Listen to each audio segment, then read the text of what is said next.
বিসমিল্লাহির রহমানির রহিম। কুট্টাপাড়া লায়ন্স ক্লাবের উদ্যোগে আজকের আয়োজিত এই ফাইনাল খেলা সরাইলের দুইটা টিম, সরাইল ফুটবল একাডেমি এবং চুনটা একাদশের মধ্যকার এই খেলায় উপস্থিত সম্মানিত অতিথিগণ ও আজকের মঞ্চে আশেপাশে সহ সকল গ্যালারিতে উপস্থিত সকল দর্শকবৃন্দ আমার সালাম নেবেন, আসসালামু আলাইকুম। আমরা কথা দীর্ঘায়িত করব না, শুরুতেই এই লায়ন্স ক্লাবের, কুট্টাপাড়া লায়ন্স ক্লাবের সকল উদ্যোক্তাদেরকে আমি ধন্যবাদ জানাচ্ছি এই ধরনের একটা খেলার আয়োজন করার জন্য এবং কোনো ধরনের বিশৃঙ্খলা ছাড়া আজকে চূড়ান্ত পর্যায়ে নিয়ে আসার জন্য।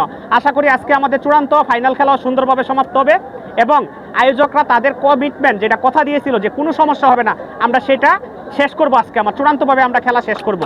আর আমরা উপজেলা প্রশাসনের পক্ষ থেকে আমরা আমাদের যুব সমাজের মধ্যে খেলাধুলার যে বিষয়গুলো আরও ব্যাপক আকারে ছড়িয়ে দিতে চাই এবং আমাদের সামাজিক বেদিমুক্ত মাদকমুক্ত সমাজ গড়তে হলে আমাদের যুব সমাজকে খেলাধুলায় এনগেজ রাখতে হবে।